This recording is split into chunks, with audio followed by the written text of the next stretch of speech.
I felt like I put in a good body of work at Duke, Yeah. drafted higher. My agent did as well. I mean, I thought I was going to get picked somewhere between 10 and 20, in that mid first round. And when I slipped to the second round, I felt like I had something to prove. And so I took that with me every single night, especially my rookie year, but throughout my career. What's going on, guys? This is Brian Jones from PopCulture.com. And joining me today is a former NBA All-Star and Duke basketball standout, Carlos Boozer. Carlos, thank you so much for joining us today. How are you? I'm doing great, man. Thanks for having me on. Oh, of course. Thanks for coming on. So I wanted to ask you this first. We'll get into your career and what you did at Duke in a little bit. But first, I want to ask you, you have a partnership with Saks Underwear where you have a new commercial. Can you tell us a little bit about how that partnership started and how was filming that commercial? Yeah, so I'm partnered up with Saks Underwear, terrific brand. This is one of the times of the year where March Madness, everybody's kind of getting comfortable watching basketball games. So Yeah. why not get a vasectomy? They started the Vaxactomy registry. Give your guys a chance to get a vasectomy and celebrate your balls and what they were able to accomplish, and also help them recover. The underwear is extremely comfortable. They have a ballpark pouch technology that kind of cuffs your balls and makes them very comfortable as you're icing them and watching basketball games. So partnered up with them guys. Go to Saks.com. That's Saks with two X's / registry and get your package now. Yeah, and as you mentioned, this all ties into March Madness, and the tournament actually starts a week from now with the first four. But that first weekend is very popular among college basketball fans. When it comes to that first round of March Madness, where does that rank among the best weekends in all sports? I mean, it's great, man. All March Madness is great. Especially when you get down to the Final Four, if you're able to achieve that. But that first weekend is incredible. The excitement is in the air. I think everybody's tuned and glued to the TV as you're watching your favorite teams. And obviously, some of the best parts of March Madness is waiting to see who gets upset, right? You fill out your Yeah. bracket. You're waiting to see who the Cinderella team might be. So it's definitely a lot of excitement. It's coming up real in the short form. Right now, teams are playing in conference tournaments, trying to get those automatic bids. There are some teams that have already punched their ticket without playing in the conference tournament, like Gonzaga, Arizona, and Duke. But when it comes to the tournament, who do you think has the best chance of winning?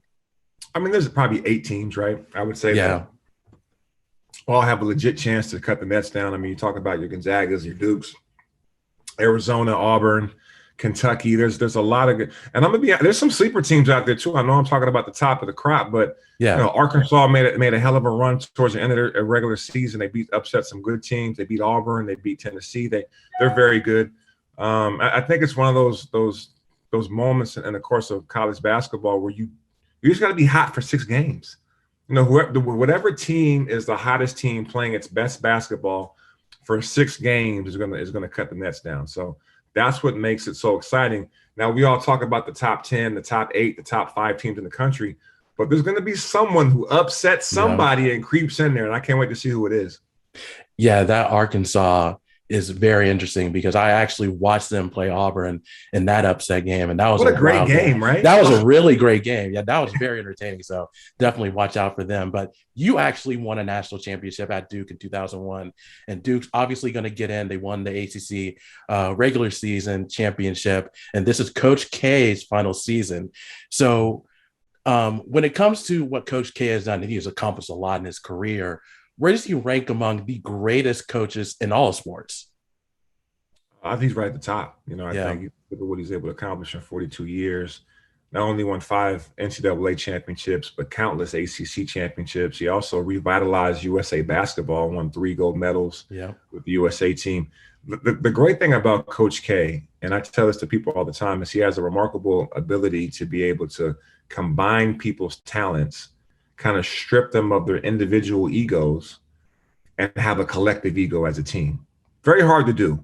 You Yeah. think of, for example, in college, when you go to Duke, I'm playing alongside the player of the year in Michigan and Shane Battier, the player of the year in New Jersey and Jay Williams, the player of the year in Oregon and Mike Dunleavy. And oh, by the way, I'm the player of the year in Alaska, and I'm playing with a guy, the player of the year in Florida.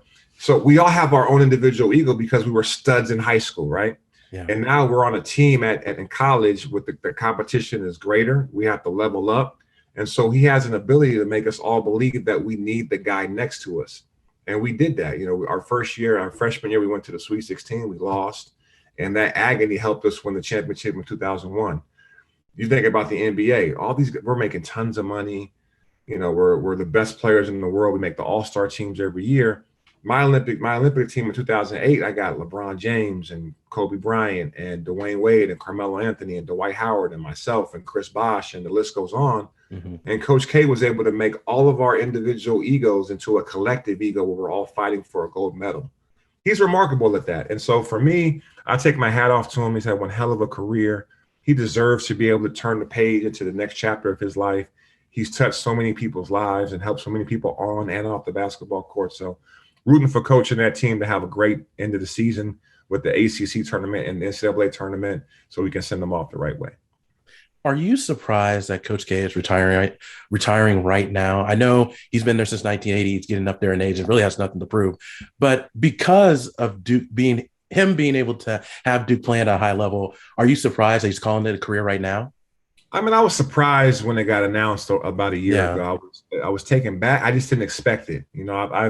I'm 40 years old. I've been watching college basketball since I was 11, and I can't remember a time where Coach wasn't on the sideline. This past year we lost. We're losing some greats. Roy Williams has always been a staple in college basketball as well. He retired. Now Coach K's retiring. There'll be more guys that've been around for a long time stepping down. So it's a new face, a new era, a new time for college basketball.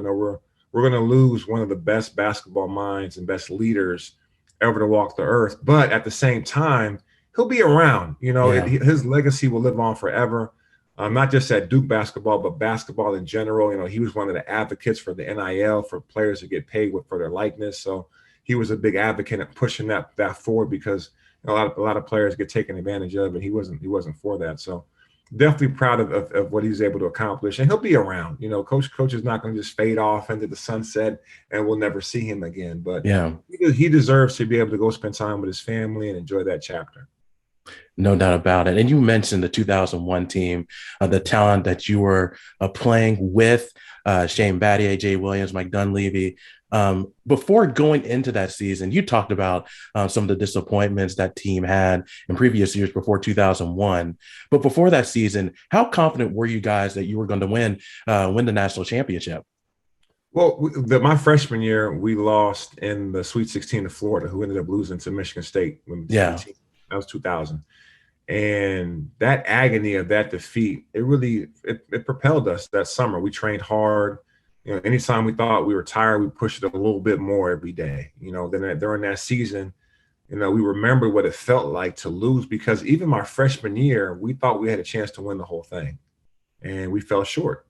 So, the second time around, our sophomore year, let me tell you Shane Battier real quick. So he was our leader, our captain. Let me tell you about Shane's career. Shane's rookie year, they lose in the Elite Eight to Kentucky. Sophomore year, they lose in the championship game to Connecticut, right? Yeah. Then his junior year is me, Jay, and Mike's freshman year. So we lose to, again, the aforementioned Florida in the Sweet 16. So he went through 3 years of complete agony. So his senior year, every time I think we went like 32-5 or 34-5 or something like that. And we lost four or five games that year. Mm-hmm. And he would always take it back. Guys, we have a team that can do the whole thing. We got to, sharpen up on rebounding and defense and ball movement. He was so driven that year. We were so locked in because he was so locked in. And we ended up winning in his senior year. So it's very hard to do. Mm-hmm. But if you have a leader, you have a group of guys that have, again, that collective ego that Coach K does for us, you can get it done. Absolutely. Now, after your career at Duke, you went on to play 13 years in the NBA. But when you were drafted in the second round. Because of the success you had at Duke, did you feel like you had a chip on your shoulder in the NBA because you were drafted so later? Monster chip on my shoulder. Oh, yeah. I mean, I felt like I put in a good body of work at Duke, drafted higher. My agent did as well. I mean, I thought I was going to get picked somewhere between 10 and 20, in that mid first round. And when I slipped to the second round, I I felt like I had something to prove. And so I took that with me every single night, especially my rookie year, but throughout my career, because I felt like there was GMs that were overlooking me. There was coaches who didn't know if I belonged. So I felt like I had to prove to them that I belong. And I think I did. Absolutely. And what would you say would be your favorite moment in your NBA career? I know you made a couple of All-Stars. You played with like Kobe Bryant and LeBron James, but what would you say would be your favorite NBA moment? I think getting drafted is a big deal. I Yeah. think when you hear your name called, all the work that you put in prior to that moment where they select you, someone wanted you. I was very fortunate to get drafted because a lot of guys don't get drafted. That's a big moment. I think also when I made my first All-Star game, because now you're amongst the league's elites. And I tell people all the time, like when I played in the NBA, the power forward position was, I had Tim Duncan one night, Dirk Nowitzki, Kevin Garnett, Rasheed Wallace, Chris Webber, Ben Wallace. There were so many great power forwards when I played in the NBA. So to be mentioned among one of the best in the league to make the All-Star team a couple times was also pretty sweet. Absolutely. And the last question for me before I let you go is, obviously March Madness is right around the corner, but the NBA season is winding down as well. Only a few weeks there when it comes to the regular season. Now, some of the teams, the former teams that you play for, whether it's the Bulls or the Cavs, they're making a run at an NBA Finals. So who would you say has the best chance of winning it all? That's a good question. I mean, there's so many moves that just got made. Philadelphia's looking great with that two-star tandem with James Harden and Joel Embiid. We'll see if that can translate into playoff wins. Yeah. So they're looking really good.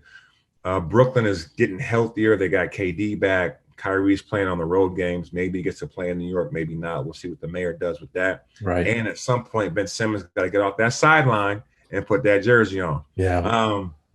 And then out west, there's good teams out west. Phoenix looks good. I don't know how long CP is going to be out, CP3. Golden State looks really good. I can't wait to see when they get Wiseman back in the middle. Obviously, Clay came back, and they're doing pretty well. I would probably say I would like to see a Golden State and a Brooklyn final, or I would like to even Phoenix. It would be cool to see Chris Paul get a championship. It would be, yeah. Close so many times. But to be quite frank, I think it's wide open. I don't think there's a favorite. I think it's wide open. Anybody can win a championship this year. It sounds like we're in a very exciting few weeks of basketball in college and in the NBA. Carlos, thank you so much for joining me today. I really do appreciate it. Congratulations on everything you're doing and continued success. Thank you very much. You too. I appreciate you. Oh, yeah, of course. Guys, thanks again for joining us. And for more on Carlos and all your favorite sports stars, be sure to keep it locked right here on popculture.com.